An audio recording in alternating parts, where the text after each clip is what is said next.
Chapter 39. And Joseph was brought down to Egypt, and Potiphar, an officer of Pharaoh, captain of the guard, an Egyptian, bought him of the hands of the Ishmaelites which had brought him down thither.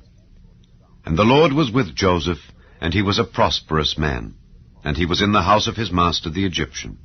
And his master saw that the Lord was with him, and that the Lord made all that he did to prosper in his hand, and Joseph found grace in his sight, and he served him.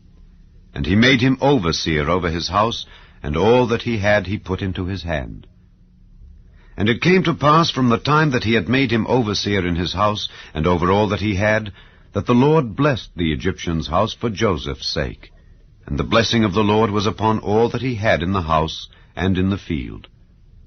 And he left all that he had in Joseph's hand, and he knew not aught he had, save the bread which he did eat. And Joseph was a goodly person, and well-favored. And it came to pass after these things, that his master's wife cast her eyes upon Joseph, and she said, Lie with me. But he refused, and said unto his master's wife, Behold, my master wotteth not what is with me in the house, and he hath committed all that he hath to my hand. There is none greater in this house than I. Neither hath he kept back anything from me but thee, because thou art his wife. How then can I do this great wickedness, and sin against God? And it came to pass, as she spake to Joseph day by day, that he hearkened not unto her, to lie by her, or to be with her. And it came to pass about this time, that Joseph went into the house to do his business, and there was none of the men of the house there within.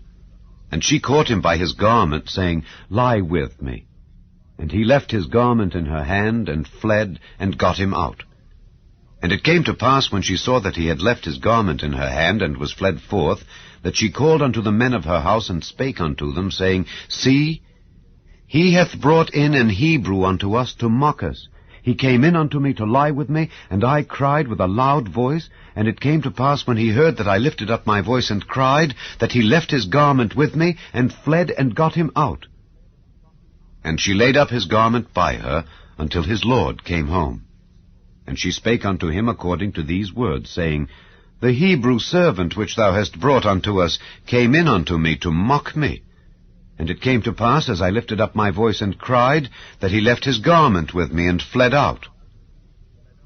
And it came to pass, when his master heard the words of his wife, which she spake unto him, saying, After this manner did thy servant to me, that his wrath was kindled. And Joseph's master took him, and put him into the prison, a place where the king's prisoners were bound, and he was there in the prison. But the Lord was with Joseph, and showed him mercy, and gave him favor in the sight of the keeper of the prison.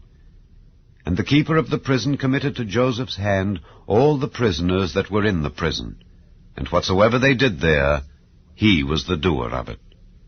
The keeper of the prison looked not to anything that was under his hand, because the Lord was with him, and that which he did, the Lord made it to prosper.